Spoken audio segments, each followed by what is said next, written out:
Hello my dear students, welcome back. In the previous video we had discussed a lot of things about the air pollution, and I have told you we will continue the effect of air pollution in the further video also. So today in this video we are going to discuss about the acid rain and some of the natural sources. Some of the natural sources can be the cause of the air pollution also, and some of the natural resources is also free from the pollutant. Okay, we will discuss in this video. Let's start. Okay, first of all we are going to discuss about the acid rain, but to understand this acid rain, first of all we have to recall the process of the water cycle. What is water cycle? When the water is getting evaporated by the heat of the sun, it is going into high above the sky, and their condensation process is happening, and then after it is forming the cloud, and after that it is precipitating. But how this rain is converting into acid rain? When everything is natural and normal, it will be the water cycle. But sometimes what happened, this harmful gases are released by the factories. What are the harmful gases? Like sulfur, mostly sulfur, carbon dioxide, nitrogen oxide. These all are the harmful gases which are releasing from the factories, and if it is releasing, it is mixing in the air, which is also creating the air pollution, as I have told you. So this is creating the air pollution. But what happened if it is going into high above the sky, and that time it is mixing in the air, and after the condensation when water is precipitating, these all harmful gases are mixed with those rain. Okay, if the rain is falling and when it is precipitating coming down on the earth, during this process the harmful gases is mixed with the rain, and it fall as the mixture of the harmful gases with the rain, and that time this rain is known as acid rain. Means rain is there, but which type of rain? It is acid rain. And why do we call it acid rain? Due to the presence of harmful gases along with the rainwater. So this is the acid rain. And if we will talk about the effect of this acid rain, it is very bad.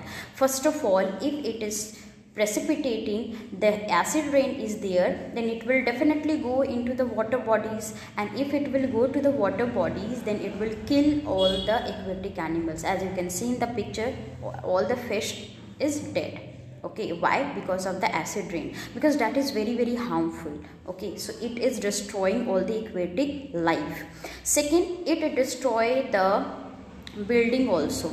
If it is precipitating, acid rain is there, then whatever marble building, especially the marble building, are destroyed with these acid rain. So these acid rain is not at all good. And if on these area the crops are there or plants are there, then these acid rains are destroying the crops also and plants also. So how much this acid rain is bad now, and how this acid rain is occurring? Due to the harmful gases which is released by the factories. Okay, so whenever we are seeing this type of problem, first of all those area should be the free from the people. Okay, that's why it is always advised to set up the factories away from the residential area where the people are living. There the factory should not be set up. Factories should be set up far from the villages or cities, so that these type of acid rain could not be there. Okay, now we are going to discuss some of the natural source of energy. Natural source of energy are water energy, wind energy, solar energy, geothermal energy, that we have discussed in the previous chapter. Sun is the source of light energy as well as heat energy, which is used to convert into electricity. We are using solar cooker, we are using solar light, which is only due to solar energy, and these are not at all creating any of the pollution. Wind energy is used to convert into electrical energy with the help of windmill. Okay, so in this process also there is no pollution is created. Okay, water energy is also converted into the hydro energy, that means electricity, which is used on a large scale without the pollution. And geothermal energy is also used to run the different type of factories. But what about the other thing? If we will talk about the coal, we will talk about the petrol, kerosene, diesel. These all are also fuel. If we will talk about is it the natural or the human made, then obviously these all are also the natural, but these all are creating a lot of pollution.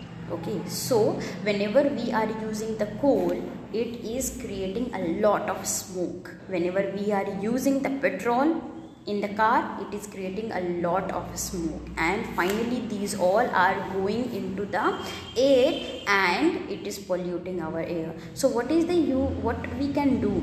We can not stop using this thing, my dear, but we can reduce. Okay, when we have to go for a short distance, then we can go on our foot, or we can use our bicycle.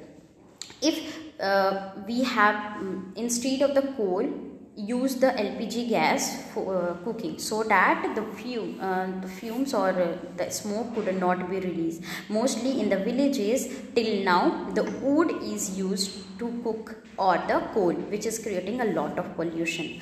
But along with this, one more effect is there due to this air pollution, which is very a big concern for the whole world, and that is global warming. What is global warming? The global warming is the increase in the temperature of the earth. Okay, day by day the amount of the carbon dioxide is increasing in our air. That is also the pollution. Okay, carbon dioxide is also the harmful gas, and that is releasing in the air, and due to that the temperature of our air is continuously increasing, and due to that the temperature of our earth is increasing. And what will happen? You all are knowing, downside our glaciers are there. Okay, it is covered with the downside also, and the north pole also. Okay, especially north pole, focus on the north pole. North pole is having a lot of ice. All the part is covered with the ice. If the temperature of the earth will increase, it will melt all the ice of the north pole, and slowly it will come in the south pole. Then what will happen? The land will be submerged into the ocean. Okay, so already we are having a very less land now, and if suppose the glaciers are melting and it is submerging the land, then it will destroy a lot the place or the home of a lot of people.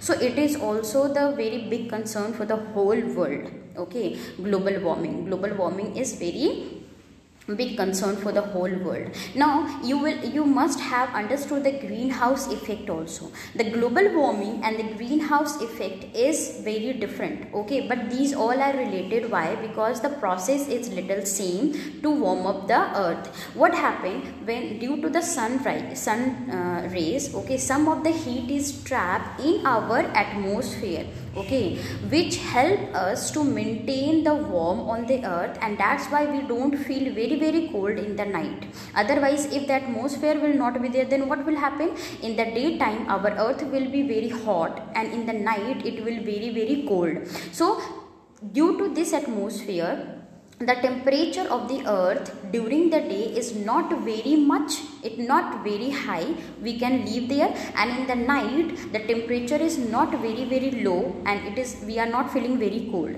So thank God, we must be thankful to the atmosphere that it keeps us not very cold in the night and not very hot in the daytime. Okay, but this is the natural process. This greenhouse effect is a natural process. In the greenhouse effect, our earth is only warm. Okay, that is required to exist the life on the earth.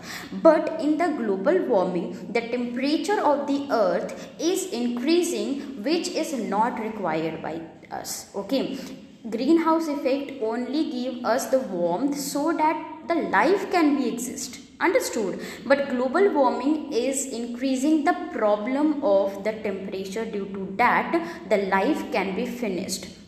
So this is the main difference. Greenhouse effect support the life, whereas global warming is reducing the existence of the life.